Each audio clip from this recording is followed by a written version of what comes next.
Ladies and gentlemen, coming soon, a podcast you've all been waiting for. The movie podcast to end all movie podcasts. A podcast that discusses and critiques the best of the best and the worst of the worst movies playing at a theater near you. With a host whose opinions have been deemed as fact by your favorite fact checkers. And that's a fact.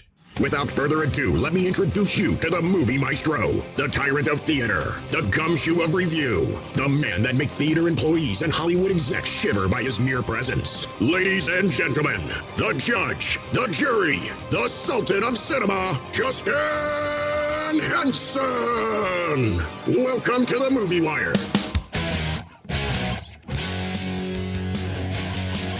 And welcome to this week's edition of The Movie Wire. I'm your host, Justin Henson, and welcome to the last show of 2023. This week, I have 3 brand new reviews to close out this year, with all playing in theaters. This week on the show, soar into a new adventure about ducks that migrate. In the new animated family film, Migration, one king will lead us all in Aquaman and the Lost Kingdom. And finally, Adam Driver plays Enzo Ferrari in the new biopic about a man who created a car that I can't afford in Ferrari. We have a lot to cover this week, so let's jump right into it. Ready for my verdict? Let's get into it. Out of the windows to watch a roar and a burst of flames. The Movie Wire podcast. You need people like me. The Wire. And here we go. A family of ducks try to convince their overprotective father to go on vacation of a lifetime in the new animated film, Migration. Here we are together. We're on an adventure. Seeing what else life has to offer. Is that a little scary? Sure. But isn't it worth it? We're not gonna make it, are we? Uncle Dan! What is this place? We are completely lost. Was your mother? That is not your mother. We're trying to get to Jamaica. Don't worry, Chump's gotcha. So listen, Chump. What? Did you just call me? Sorry, I thought your name was Chump. Yeah, Chump. Yeah, that's my name. What? Right. So listen, Chump. What did you just call me? I'm sorry. Is everyone else hearing Chump? What?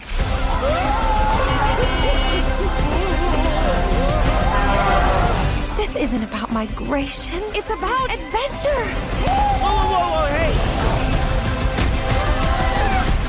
What just happened? I don't know, but you're in trouble. What is that? Double orange. What's the color orange? It's you with l'orange on top.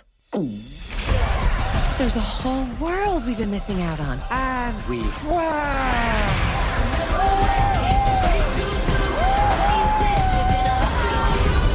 When danger strikes, you do not run from it. Reload!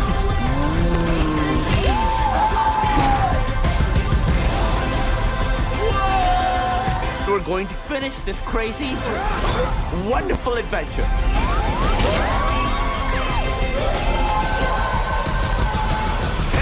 You're so adorable. Maybe I'll eat you. I'm kidding. Where am I?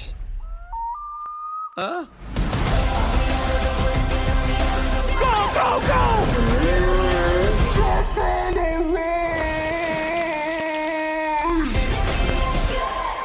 The Boy and the Heron, Chicken Run, Dawn of the Nugget, and now Migration, a film about a family of ducks migrating. It seems like the last few weeks there has been a plethora of animated movies about birds.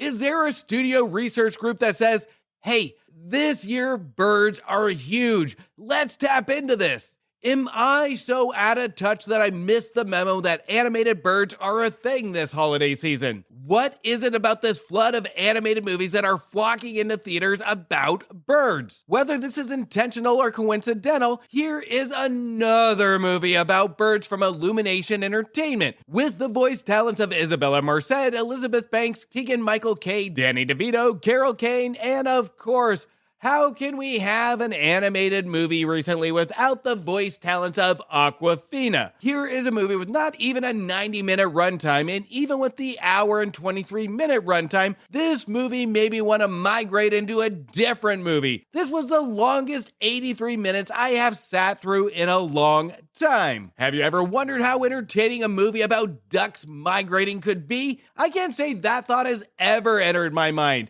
But at least I know the answer, which is not entertaining at all. For a movie about ducks migrating is as entertaining as it sounds.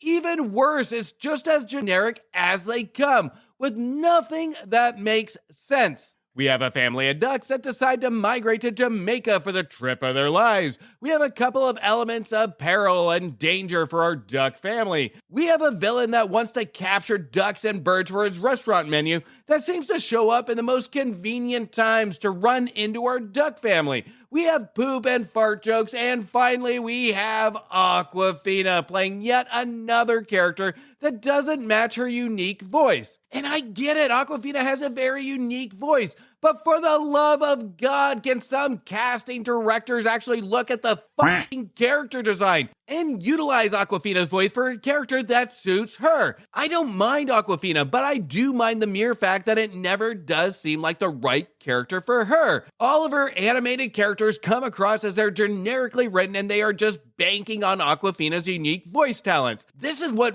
really irritates me about Migration, is the fact that we take this brilliantly written animated film like The Boy and the Heron that really unlocks the imagination and challenges the audience to critically think and challenge a younger audience, to this generically written piece of staleness that spoon-feeds situational conflicts for our characters that we have seen numerous times before. And for the 1200th time, it is the laziness to treat the audience like we are utter morons, to know that this is the same situational movie we have seen, only this time they put ducks as characters. Now for some really young kids, and I mean young kids, maybe around 2 or 3 years old, they may appreciate the simplicity of the story, colors, and the actual animals. But this is because they have nothing to compare it to. Children that can somewhat grasp a story of what's going on may be bored with this one because the actual characters are not interesting at all. To the point we have a scene where our ducks end up conveniently in a chef's kitchen. And this chef is made popular by his duck a la orange. What luck these ducks have.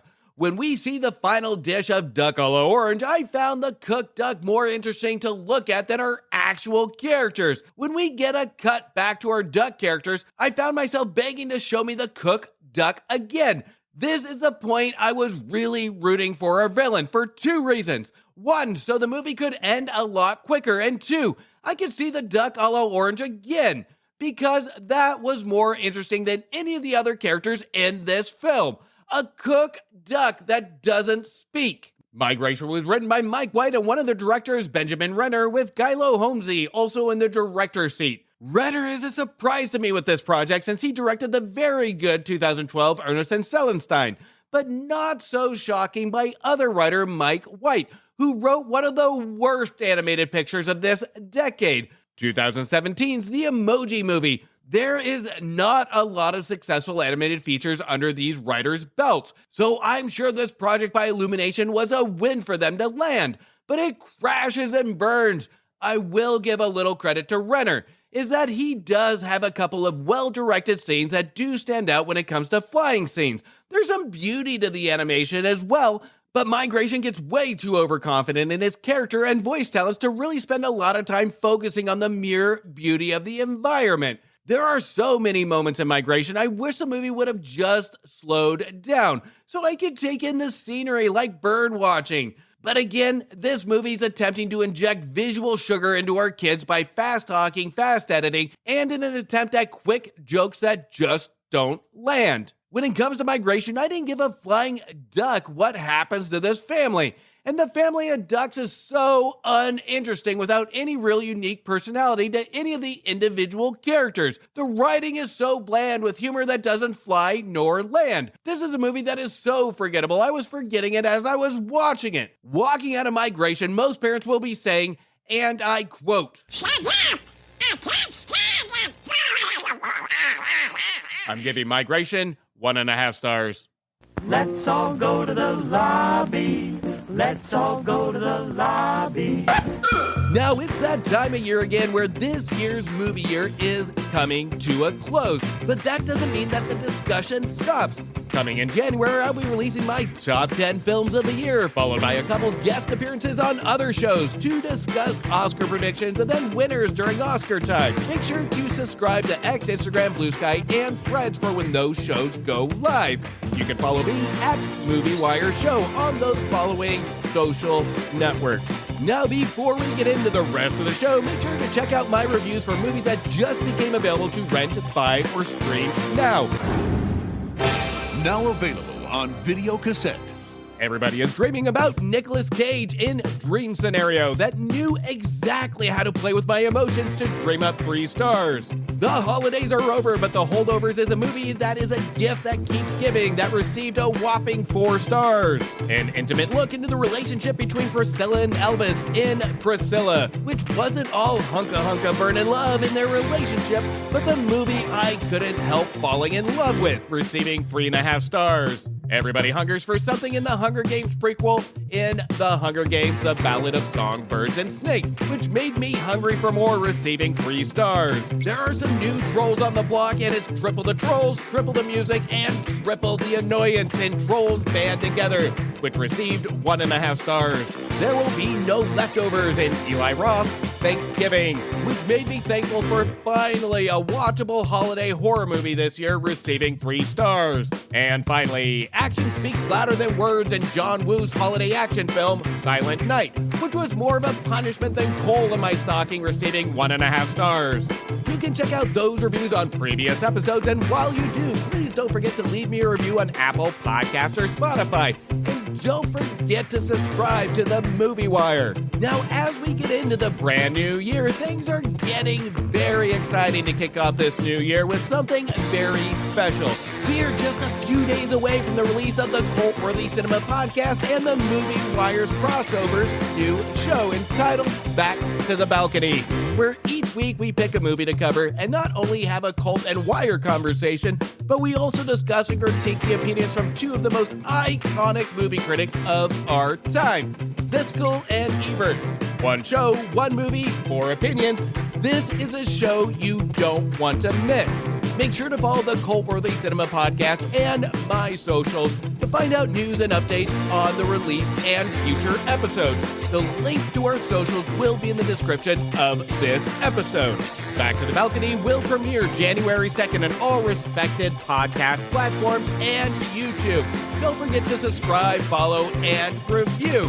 This is a show you don't want to miss. Let's hear from a sneak peek of Back to the Balcony now. Gene Siskel and Roger Ebert, 2 titans of cinematic review. Sometimes right, sometimes wrong, but always captivating. Your hosts Antonio of the Cultworthy Cinema Podcast and Justin Henson of the Movie Wire are here to take you back to the balcony.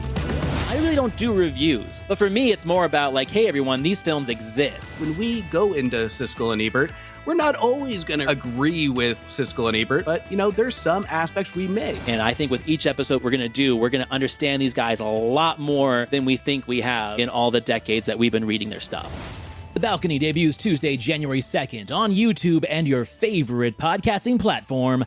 Join us. Found a little excited, Jane. Found less excited, Roger. January 2nd, the Cultworthy Cinema Podcast and the Movie Wire will see you back to the balcony. Having failed to defeat Aquaman the first time, Black Manta, still driven by the need to avenge his father's death, will stop at nothing to take Aquaman down once and for all. This time, Black Manta is more formidable than ever before, which unleashes an ancient and powerful force. To defeat him, Aquaman will turn to his imprisoned brother, the former king of Atlantis, to forge an unlikely alliance. Together, they must set aside their differences in order to protect their kingdom and save Aquaman's family and the world from irreversible destruction in Aquaman and the Lost Kingdom. 4 years ago, I was basically unemployed. A wanderer with no home. But now, I'm a husband and a father. And I wouldn't have it any other way. I don't know how you did it, Pops. My job was a little less stressful than yours.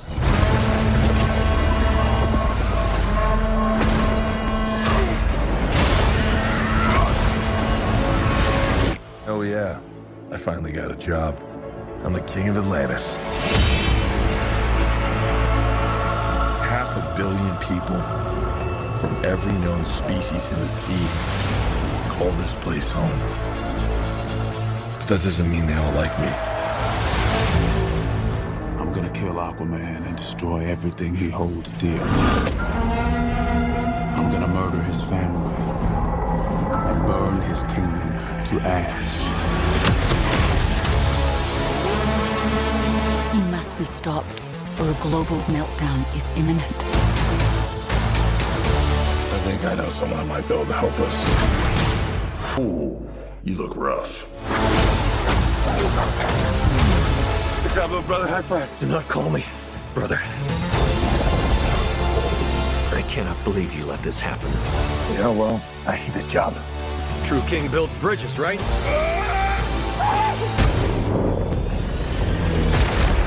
True king builds bridges. We need to find Manta. He's different now. He's stronger than before. It's the Black Trident. During King Atlan's time, there were 7 kingdoms. The Trident was a curse upon them all. The Trident's dark magic is spreading. He means to end the bloodline.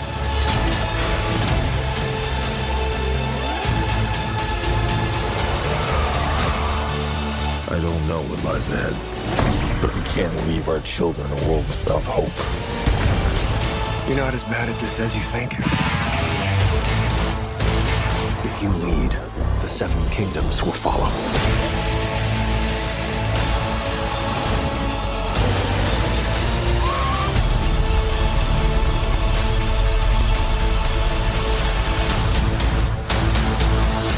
Now, let's just get this out of the way. It is no secret that Aquaman went through production hell with reshoots, editing, script rewrites, etc., etc. And some of these were due to the Amber Heard and Johnny Depp trial. But I'm not going to take that into consideration for challenges a production went through, because at the end of the day, it's based on the final product and if it's worth recommending to spend money on. And to those wondering, yes, Amber Heard is in this film. And actually, she's in this film more than I thought she would be, which makes me also wonder how much reshoots they actually had to do because of this trial. Because as the movie stands, they could have cut all but maybe 2 scenes out and it still wouldn't have affected the outcome of this movie. Or if we look at the other side of the aisle, if they kept her in, it still probably wouldn't have affected my opinion of this movie. But I don't want to go off of assumption, because the movie suffers from a lot of issues that would be easy to blame just one individual. Even though open and honest, I'm not one to usually judge a person outside of what I see on screen.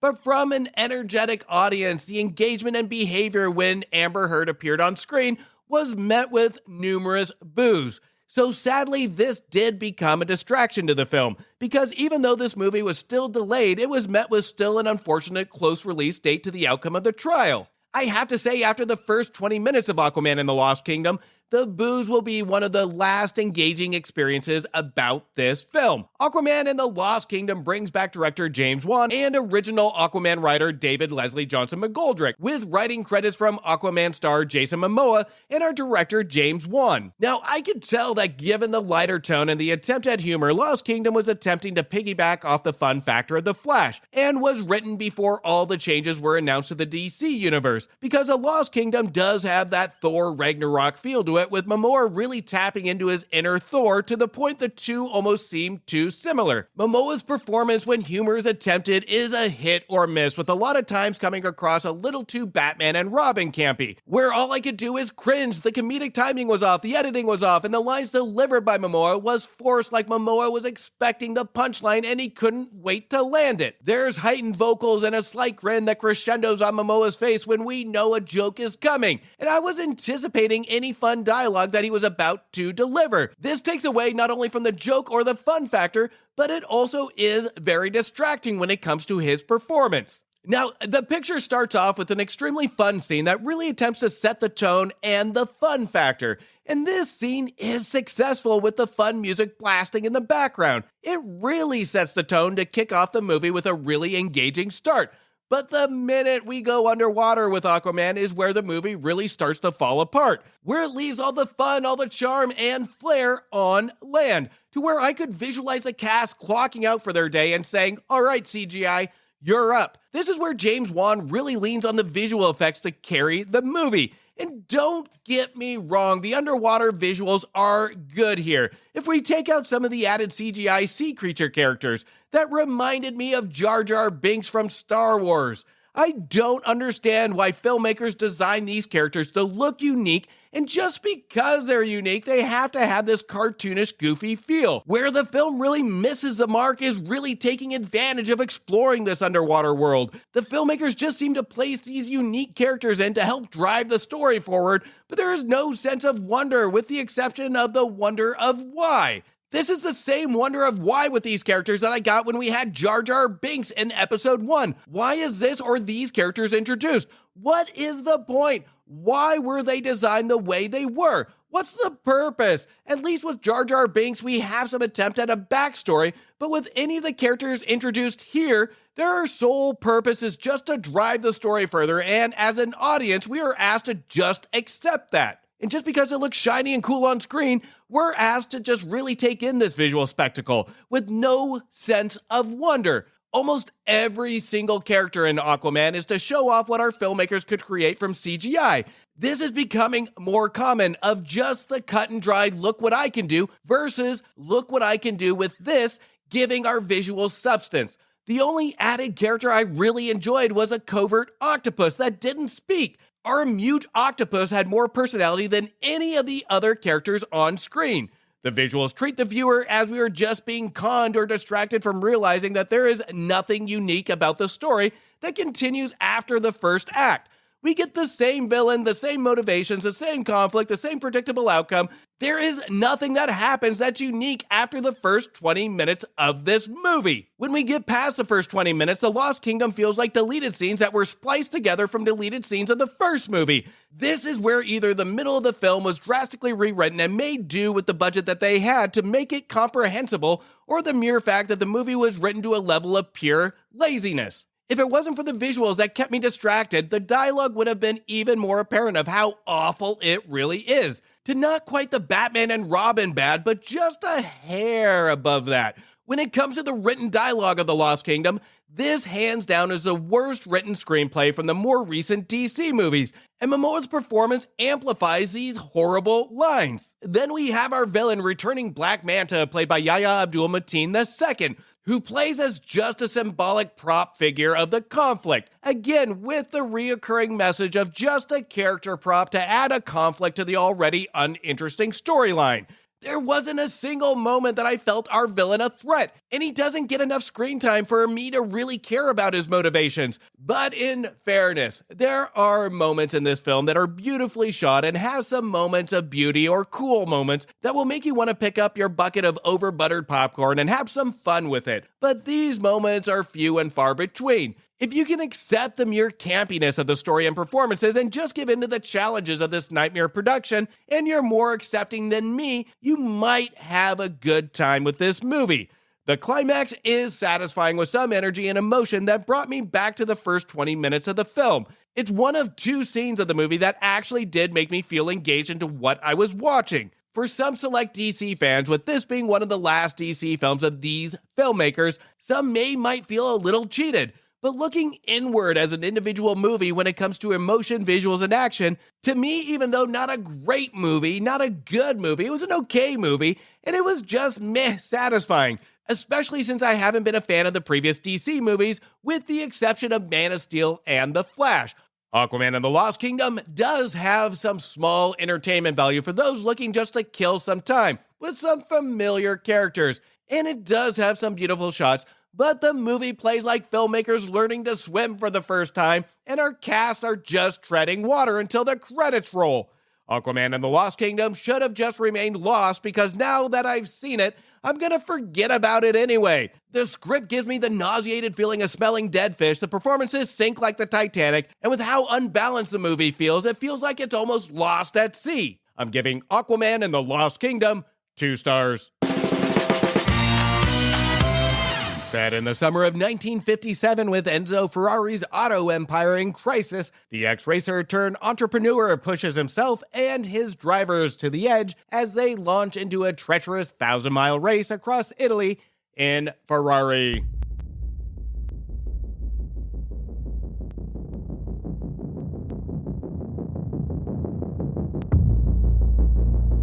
Two objects cannot occupy the same point in space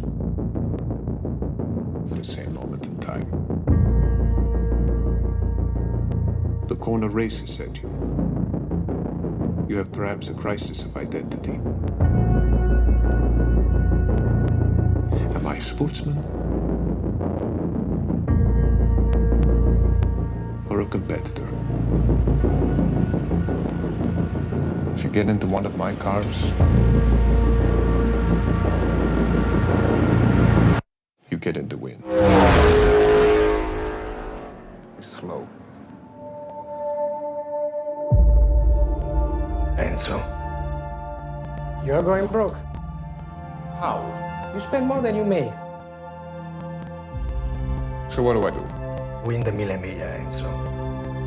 Or you are out of business. This is a gun pointed at our head. You should assign me control of your stock. I have to have all the cards in my hand. Well, half the cards are in my hand.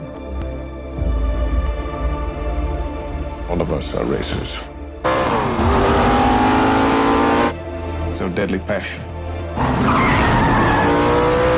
Our terrible joy. I wonder if we need me back. How can I stay away?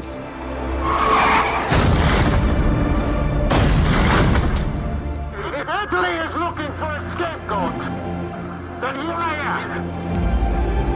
You were supposed to save him! You promised me he wouldn't die! The father deluded himself!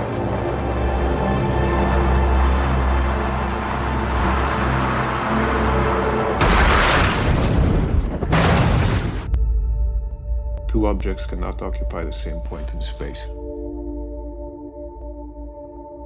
at the same moment in time. Enzo. Go beat the hell out of them.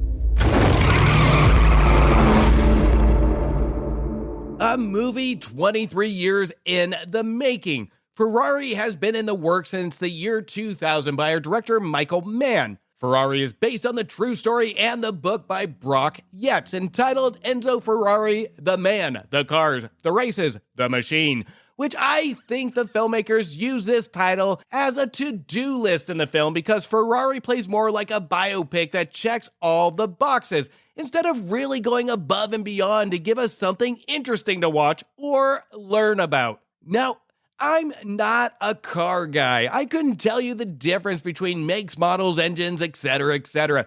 And that may be the problem of why Ferrari didn't interest me before or during its viewing. Ferrari goes off the assumption that viewers know the brand, they know the car, they know it's way out of most of the public's price range. And the style and the suave of the direction from Michael Mann ensures that the viewer knows, even in its early days, that Ferrari feels and looks expensive. And this is where somebody that's not into cars buying a ticket to Ferrari might walk out feeling nothing. Ferrari sticks to its guns on portraying Enzo Ferrari's persona into the look and feel of the movie, that it lacks any connection to the normal viewer. It tries to keep our characters as close to the sleekness of our cars and tone of the movie as possible, that the movie just tends to blend together on screen, which until we cut into some of the racing scenes. And in these racing scenes, the audio is absolutely amazing, but the race editing makes these race cars come across like go-karts. Now, Adam Driver, in a very solid and believable performance of Enzo Ferrari, this is one of his best performances of his career that really takes him out of his Star Wars shadow. Adam Driver is a very subtle actor when he appears on screen, and I've always thought that he has been miscast in multiple roles. Driver can be good when he's in very specific roles. And yes, the movie 65 was not one of them.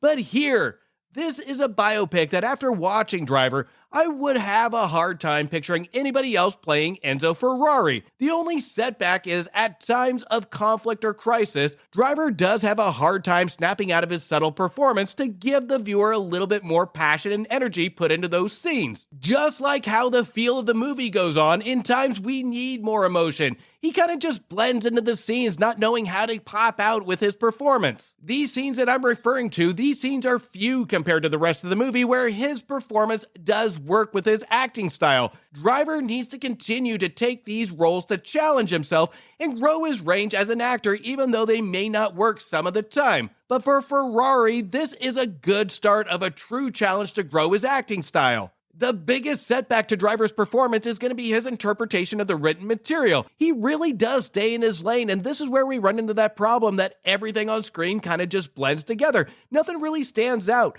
Driver's performance is good, but it is safe. Ferrari was written by Troy Kennedy Martin from 1988's Red Heat and 1969's The Italian Job. Martin sadly died in 2016, in which his screenplay was shelved after his death, until now. Now, out of respects to Martin, I wish I could say that this would have been his masterpiece, but sadly, it's not. The dialogue is so straight to the point and dry, it almost feels like it was written for a school play, with cardboard race cars in the background to portray Ferrari cars. So the interpretation might be a little hard to justify if we are just following the dialogue and not the character motivations or interpreting this character solely based on recorded persona and not the human element of emotion. For a movie about fast cars, risk, and danger, the movie surrounds itself around the dialogue that moves incredibly slow and uninteresting. The movie acts as a complete contradiction to itself, and this is another element that had me completely disengaged. Our characters slowly move from scene to scene. There's a lame car race thrown in to kind of wake the viewer up with loud engine sounds. And I shouldn't say all the race scenes are lame because there was one car race that did make my eyes bug out of my head. But I have to say Ferrari was making my eyes heavy from utter boredom. It was like listening to a history professor lecture at 6 in the morning without coffee. The only time I would snap out of this trance is when we see Ferrari's wife, Laura, played by the lovely Penelope Cruz. This is a role that she just owns, and she makes it her own. It is one of the only powerhouses of the film. Cruz's performance overshadows any other cast member in the movie, and is the only one that actually adds any sort of true emotion to her character. Ferrari is filled with a lot of conflict, from a failing business to a failing marriage to affairs to death. These conflicts flow naturally without any forced unrealistic transitions, but that doesn't mean I cared, because the missing element was having our entire cast on board. Penelope Cruz can't handle all the emotion for all of the characters. She needed more from the rest of the cast. It's a standout performance by Cruz, but the rest of the cast doesn't really give her much to work with. Our Last of the Mohicans and Heat director Michael Mann took me a little bit by surprise that he nails the tone and the look, but this seems to be where he stays when it comes to his comfort zone. Mann angles his direction without many risks and goes for style over substance. By the time the credits rolled, I felt I didn't learn much except the same issue I had with my recent review of Maestro, is that we spend more time looking at the dirty laundry of our main focal point of the person of Ferrari, but we don't go beyond that. The only difference between Maestro and Ferrari is that Maestro at least had some better written material, but they both suffer from the same issue. We don't take anything of knowledge away except for dirty laundry. And I still don't feel like I learned a lot about the car, nor the man Ferrari, nor the company. If that was the intent, that's fine. But at least have our characters with dirty laundry do or say something interesting. Ferrari, just like their cars, they get the style and the look right, but it's overpriced and they forgot to put in the engine to really make this movie run. I'm giving Ferrari 2.5 stars. And that's a cut on this week's edition of The Movie Wire. I want to thank you for listening and thank you for your support. You can also show support by following me on Instagram, Blue Sky, X, Thread, Facebook, TikTok, YouTube, and Letterboxd at Movie Wire Show. And please don't forget to leave a review on Apple Podcasts or Spotify. And make sure you check out Back to the Balcony January 2nd. I hope everyone has a happy and safe new year, and I look forward to bringing in reviews for 2024. Until then, do me a favor. Make sure you stay for after the credits to show the respect to those that put their blood, sweat, and tears into making a feature film, and support your local movie theaters. A verdict has been made on this episode of The Movie Wire by your host, Justin Henson. He thanks you for listening to the show. You can follow Justin on Instagram and Twitter at Movie Wire Show or visit his website, www.themoviewire.com. Oh, and don't forget to leave a review on Apple Podcasts and Spotify. I'm sure he'd love to hear from you. Until next time, we will see you at the movies. Thank you for bringing me to the movies.